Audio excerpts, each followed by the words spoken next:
যে সাগরে প্রেমের কমি নেই, যে সাগরে ভক্তির কমি নেই, যে সাগরে জ্ঞানের কমি নেই, যে সাগরে চেতনা চৈতন্যের কমি নেই, এই সাগরে যে যে ডুব দিয়েছে, যে যে ভাবের মানুষ, সে সেই ভাবের সম্পদ তারা কুড়িয়ে পেয়েছে।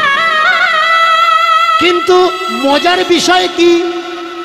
মজার বিষয় হলো মহাপ্রভু যে রাস্তা আমাদের দেখিয়ে গেছেন, আর বর্তমানে মহাপ্রভুর নাম নিয়ে আমাদের যে রাস্তা কতিপয় কিছু মানুষ দেখাচ্ছেন, সেই দুটো রাস্তা কিন্তু এক নয়।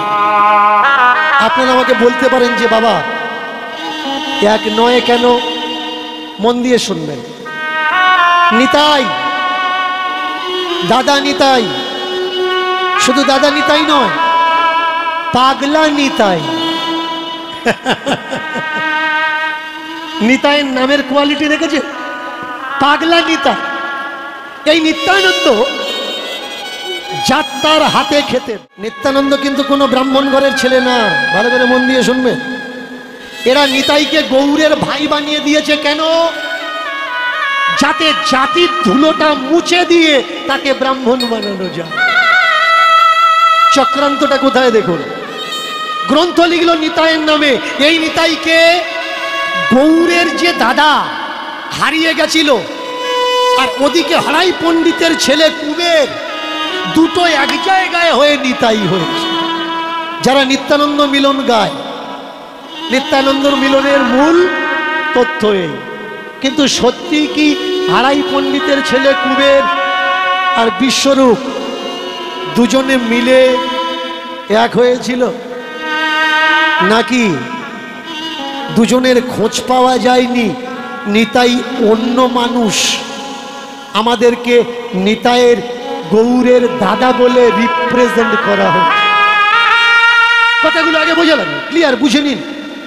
দীনকৃষ্ণ ঠাকুরকে নিয়ে নানান সমস্যা হয়েছে। আমি প্রত্যেককে বলি ভাই, ইউটিউবের 2-5 মিনিট ভিডিও দেখে আমার উপর রাগ করো না, কারণ ওরা ধান্দাবাজ, ওরা বাম্মাকেও বিক্রি করে খেতে পারে। যদি দীনকৃষ্ণ ঠাকুরের কথাকে কেটে ছেটে মানুষকে, যারা ধর্ম নিয়ে ছেলেমেলা করে, ছেলে খেলা করছে, তারা নিজের বাম্মা বেচেও খেতে পারে। ভালো করে মন দিয়ে শুনবেন কেন বললাম কথাগুলো। যেসব ইউটিউবারগুলো আমার নিয়ে আজকে লাপালাপি করছে, প্রতিবাদ হওয়ার দরকার, প্রতিবাদ হওয়ার দরকার, প্রতিবাদ হওয়ার দরকার, সেই চ্যানেলে গিয়ে দেখবেন তার চ্যানেলে আমার ভিডিও ডালা আছে মিলিয়ন মিলিয়ন ভিউয়ার্স। তাহলে তারা তার চ্যানেল থেকে আমার কীর্তন ডিলিট করছে না কেন? ডিলিট করবে না কেন? কারণ জানে দীনকৃষ্ণ ঠাকুরের কীর্তন চললে ইনকাম আছে, তাই তারা আমার কীর্তন ডিলিট করছে না, কিন্তু আমার নামে বদনাম করছে। তাহলে বোঝা লাগবে। এবার ফিরে আসি আমরা কীর্তনের কথায়। নিতাই আর গৌর। নিতাই কি চাইতেন? নিতাই চাইতেন ধর্ম মানে শীতলতা হোক, সমান হোক। তাই এই নিতাই যেখানে যেতেন, যার বাড়িতে যেতেন, বাধা নিষেধ করতেন না। এর হাতে খাবো না, ওর হাতে খাবো না, তার হাতে খাবো না, নিতাইয়ের কোনো ডিমান্ড ছিল না। যেখানে রাত সেখানেই কাজ। তার মানে কি? বিছানা হলেও ভালো, না হলেও ভালো। নিতাই বুঝে গেছিলেন এই পৃথিবীতে চিরাচরিত ভাবে থাকার জন্য কেউ আসেনি। তো চাহিদা করে, ডিমান্ড করে কি হবে? যে কদিন আছি ত্যাগ মন্ত্র নিয়ে, ত্যাগ মন্ত্র দিয়ে, সাম্যবাদ ভ্রাতৃত্ব দিয়ে আমরা চলে যাব। চিন্তা করুন, এই নিতাই তৎকালীন সময়ে সব থেকে বেশি শিষ্য ছিল কার? দাদা নিত্যানন্দ। বিয়ে করলেন শেষ বয়সে গিয়ে। নিতাইয়ের বিয়ে নিয়ে অনেক অশান্তির জায়গা তৈরি হয়েছিল আমাদের এই সমাজে। এক বিয়ে করলেন না, দুই বিবাহ করলেন। কোন বাড়িতে বিয়ে করলেন? যে বাড়িতে তিনি শিষ্য বানিয়েছেন সেই বাড়িতেই তিনি বিবাহ করেছেন। নিতাই কি শিক্ষা দিতে চেয়েছিলেন? যে সংসার ত্যাগ দিয়ে কখনো ধদের যদি তুমি সাজা দাও, ভালো করবে কাদের? তুমি যদি এসেছো মানুষের মঙ্গল করার জন্যে, মানুষের পথ দেখানোর জন্যে, এরাই তো পথ হারিয়ে ফেলেছে, তাই তো আমাদের হিংসা করছে। এদেরকেই তো রাস্তা দেখাতে হবে ভাই। নেতাই বলেছিলেন, মেরেছ কলসির কানা, তা বলে কি প্রেম দেব না? প্রেমের কথা বললেন কে? দাদা নিতাই। তাহলে বলুন তো, যে দাদা নিতাই সকলার হাতে খেতেন, সব বাড়িতে যেতেন, যেখানে রাত সেখানে কাত, কোনো বাধা ছুট ছিল না তার, তাহলে এই পথ অবলম্বন করা সবাই কিন্তু নয়, বেশ কিছু মানুষ, তারা কেন বলছে এর হাতে খাবো না, ওর হাতে খাবো না, এর ছোঁয়া নেব না, ওর ছোঁয়া নেব না? এই ছোঁয়া ছুতের ধর্ম কে আনলো ভাই? এ তো আমার নিতাই আনেনি, এ তো আমার গৌর আনেনি। ওরা বলছে সংসার অধম, মধ্যম আর উত্তম। সংসার হচ্ছে অধম জায়গা। দেব দেবী থেকে আরম্ভ করে মহামানবগণ, আচার থেকে আরম্ভ করে আচার্যগণ, তারা জন্মেছেন কোথায়? এই সংসারে জন্মেছে। তাহলে যেখানে জন্মালো, জন্মানো স্থানকে কেউ বলতে পারে এটা অধম জায়গা? আগে বোঝা লাগবে ভাই। দীনকৃষ্ণ ঠাকুর আজকের বেশ কিছু মানুষের গলার কাঁটা হয়ে গেছে। কেন হয়ে গেছে? দীনকৃষ্ণ ঠাকুর এমন এমন কথা বলে, যে কথা শোনার পরে মানুষ বিচার বিবেচনা করছে, বুঝতে শিখছে যে হ্যাঁ তো এইটা ঠিক, এইটা ভুল, এইটা ঠিক, এইটা ভুল। চলুন আজকের একটা লীলার মাধ্যমে আমরা আগে বাড়ব। কীর্তন মানে শুধু যে বিচার আধ্যাত্ম তত্ত্ব তা নয়, আমরা সব কিছু সমন্বয়ে একটা লীলার মাধ্যমে এগোবো। প্রেম সে বলুন হরিবল হরিবল। পাঞ্জাব আম্বালা, ভালো করে মন দিয়ে শুনবেন, পাঞ্জাব আম্বালা। এই পাঞ্জাব আম্বালার ছোট্ট একটা ঘটনা।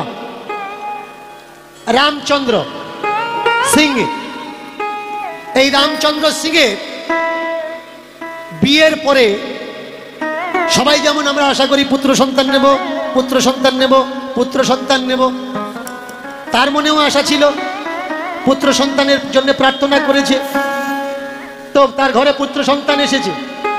তবে পুত্র সন্তানের যে জন্ম হয়েছে, পুত্র সন্তান একটা নয়, কটা পুত্র সন্তানের জন্ম হয়েছে? দুটো পুত্র সন্তানের জন্ম।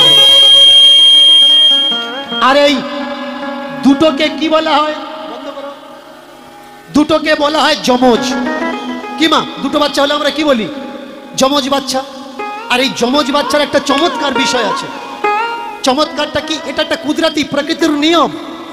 একটা বাচ্চার যদি জ্বর হয় আর একটা বাচ্চা হবে, একটা বাচ্চা যদি কাঁদে আর একটা বাচ্চা, বেশি না হলেও কিঞ্চিত একটা ভাব লক্ষণ দেখা যায়। যমজ বাচ্চা, দুটো বাচ্চা হয়েছে, তো দুটো বাচ্চাকে কোলে নিয়েছে, আতুর ঘরে আছে, সন্তান জন্ম দেওয়ার মতো পরিস্থিতিতে এসেছে। এবার কি হবে বলুন তো? বুকের ভিতরে ওই বাবা ধুকপুক ধুকপুক করবে, ঠাকুর গতবারে মেয়ে দিয়েছ, এবারে একটা ছেলে দিও। তার মানে বিষয়টা কোথায় দাঁড়ালো? বিষয়টা দাঁড়ালো একবিংশ শতাব্দীতে মাটির থেকে মানুষ চাঁদে চলে গেছে, মঙ্গল যান চলে গেছে, কিন্তু আমাদের চিন্তা ভাবনাগুলো এখনো হাজার হাজার বছর পিছিয়ে। ভগ্ন মেয়ে, তাতে কি আছে? ধর্মগ্রন্থের পৃষ্ঠারগুলো উল্টে দেখুন না। যদি যাজ্ঞবল্কের মতো হয়, মৈত্রী হয়, যদি মৈত্রী হয় অসুবিধে কি? বর্তমানের প্রেক্ষাপট যদি মমতার মতো হয় অসুবিধা কি? ইন্দিরা গান্ধীর মতো হয় অসুবিধা কি? মেয়ে বলে তার কোনো দাম নেই। কিন্তু বাস্তব সত্য এটা, সংসারে মেয়ে হলে আমরা একটু ধিমে যাই। মান্যতা দিই কাকে? ছেলেদের। আর এই রামচন্দ্রের ঘরে ছেলে হবে তো হবে। কটা হয়েছে? কটা হয়েছে মায়েরা? দুটো। তো রামচন্দ্র দুই ছেলেকে সামনে রেখে ভাইমাকে বলছে, ও ধাই, ও ধাই, আমি তোমারে সুধাই, আমি তোমারে সুধাই, ও ধাই, ও ধাই, আমি তোমারে সুধাই, তোমারে সুধাই, ও ধাই, ও ধাই, আমি তোমারে সুধাই, সুধাই। ও ধাই, ও ধাই, আমি তোমারে সুধাই, আমি তোমারে সুধাই, ও ধাই, ও ধাই, আমি তোমারে সুধাই, তোমারে সুধাই, তোমারে সুধাই, তোমারে সুধাই। আমার ঘরেতে এসেছে চাঁদ মুখখানি, আমার ঘরেতে এসেছে চাঁদ মুখখানি, আমার ঘরেতে এসেছে চাঁদ মুখখানি, আমার ঘরেতে এসেছে চাঁদ মুখখানি। নিয়ম কি হয় আমি নাহি জানি, আমি নাহি জানি, নিয়ম কি হয় আমি নাহি জানি, আমি নাহি জানি। নিয়ম কি হয় আমি নাহি জানি, আমি নাহি জানি, নিয়ম কি হয় আমি নাহি জানি, আমি নাহি জানি। দাও দাও আমার বলে দাও, দাও আমার বলে দাও, দাও আমার বলে দাও, দাও দাও আমায় বলে দাও। কি নিয়ম কানুন আছে দাও দাও আমার বলে দাও, নিয়ম খালি কি আছে দাও দাও আমায় বলে দাও। কি নিয়ম কানুন আছে দাও দাও আমার বলে দাও, নিয়ম কানুন আছে দাও দাও আমায় বলে দাও। ও ধাই আমায় বলো কি নিয়ম কানুন আছে। ধাই বললে প্রথমেতে নাম, প্রথমেতে নাম, দ্বিতীয়তে কর্ম, সংস্কার বাড়ায় পুণ্যধাম। বাচ্চার আগে কি? আগে নাম, বাচ্চার আগে নাম রাখা লাগবে। বাচ্চার আগে নাম, নিয়ম অনুসারে নাম রাখতে। এই তাহলে কি নাম রাখবি তোরা? আমার সমাজে যদি কোনো ঘরে পুত্র সন্তান হয় তো দেখবেন মা, মাসি, পিসি, কাকিমা, জেঠিমা ছেলের ঘরে মেয়ের ঘরে নাম রেডি করে, কি নাম রাখবো, কি নাম রাখবো। কিন্তু নিয়ম কোনটা? নাম রাখার দায়িত্ব যার, তাকে কেউ একবার জিজ্ঞাসাও করে না। প্রথম নাম রাখার অধিকার কার? যে পুত্র সন্তান গর্ভে ধরেছে, কষ্ট সহ্য করেছে কে? বাচ্চার মা। যন্ত্রণা, ব্যথা, দুঃখ সহ্য করেছে কে? বাচ্চার মা। আমরা খুব কম মানুষ কিন্তু তাকে জিজ্ঞাসা করি যে হ্যাঁ রে, তুই তোর বাচ্চার নাম কি রাখবি? কিন্তু রামচন্দ্র তো বোকা নয়, সমাজদার। যেই বলেছে নাম, সঙ্গে সঙ্গে বলে উঠলে এতে আমার অধিকার নেই, এতে অধিকার আমার স্ত্রী। এই দেখো, শুনছ? তুমি বাচ্চার কি নাম রাখবে? স্ত্রী বলে উঠল আমি নাম রাখবো। তুমি রাখো, তুমি তো বাবা। বললে না গো, আমি তো।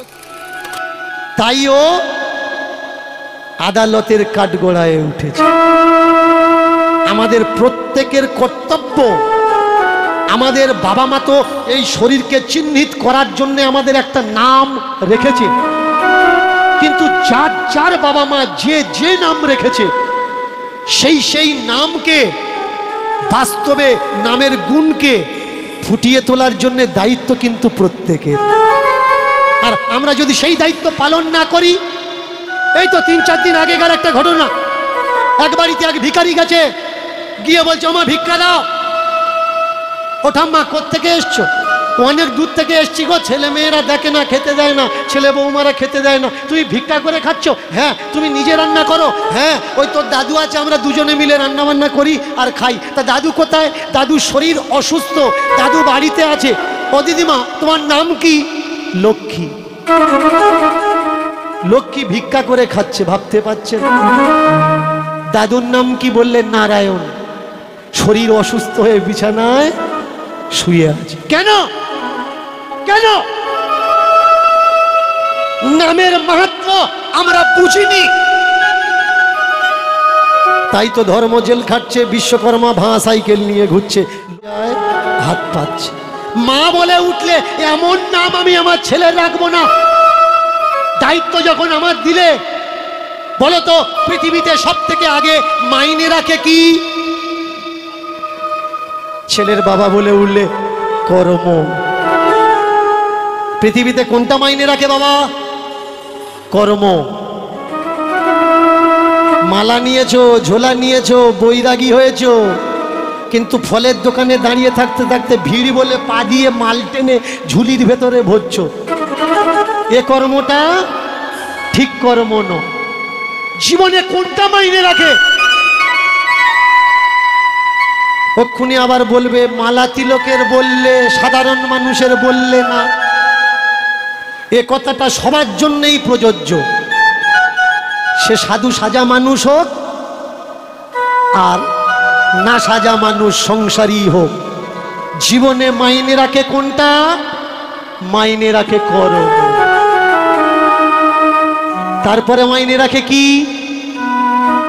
তারপরে মাইনে রাখে ধর্ম। ভালো করে মন দিয়ে শুনবে। যে জায়গায় আজকের আমি এসে দাঁড়িয়েছি, কর্ম আর ধর্ম বড় মারাত্মক। এই জায়গায় বিশ্লেষণ করতে গেলে রাত কেটে যাবে, সমস্যার সমাধানে আসা যাবে না। কিন্তু আমাদের কাছে অত যতটুকু সময় আছে, এই সময়ের ভিতরে ছোট্ট করে আমরা জেনে নেব। এবার মন দিয়ে শুনুন, জীবনে কি মাইনে রাখে? ধর্ম আর কর্ম।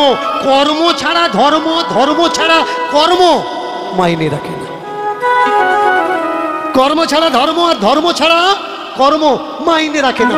একে অপরের পরিপূরক।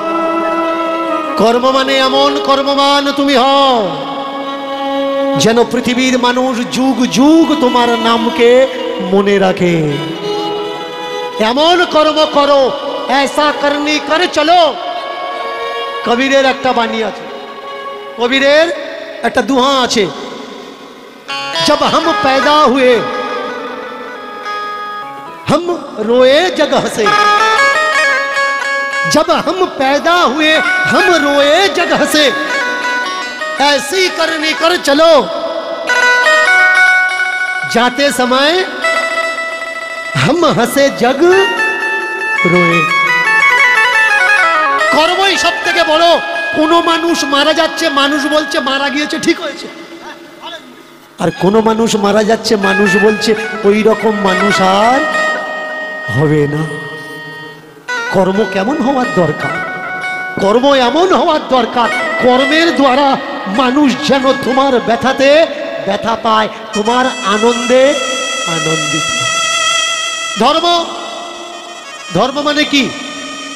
কর্ম রেখে ধর্ম করো, কর্ম ছেড়ে দিয়ে ধর্ম হয় না। কর্ম কি? যে যিনি ত্রিকালজ্ঞ পণ্ডিত, যিনি ছত্র ছত্রের রাজা। এক কথায় রাবণ, ছোট্ট করে এক কথায় রাবণ বিশাল বলশালী, বিশাল ক্ষমতাশালী মানুষ। তার সামনে দাঁড়িয়ে কথা বলবে কেউ ছিল না। চন্দ্র সূর্য যার বাড়ির চাকর ছিল, যমরাজ যার বাড়ির চাকর ছিল। তাহলে বুঝতে পারছেন কত বড় ব্যক্তিত্ব, কত ধনী, কত ধন তার কাছে, কত পেহচান তার কাছে। তার সঙ্গে যুদ্ধ হলো কার? প্রভু রামের। দুই ভাই, বিভীষণ আর কুম্ভকর্ণ। তাহলে ভগবানের সাথ দিল কে? ভগবানের পক্ষ নিল কে? ভগবানের পক্ষ নিল বিভীষণ। তার মানে বিভীষণ রামের ভক্ত, ভগবানের সাথ দিয়েছে। কুম্ভকর্ণ কার কুম্ভকর্ণ কার সাথ দিয়েছে? দাদার সাথ দিয়েছে, দাদার সাথ ছাড়েনি। এবার বিচার করে বলুন তো, বিভীষণ যদি ভক্ত হবে, সে যদি ভগবানের সাথ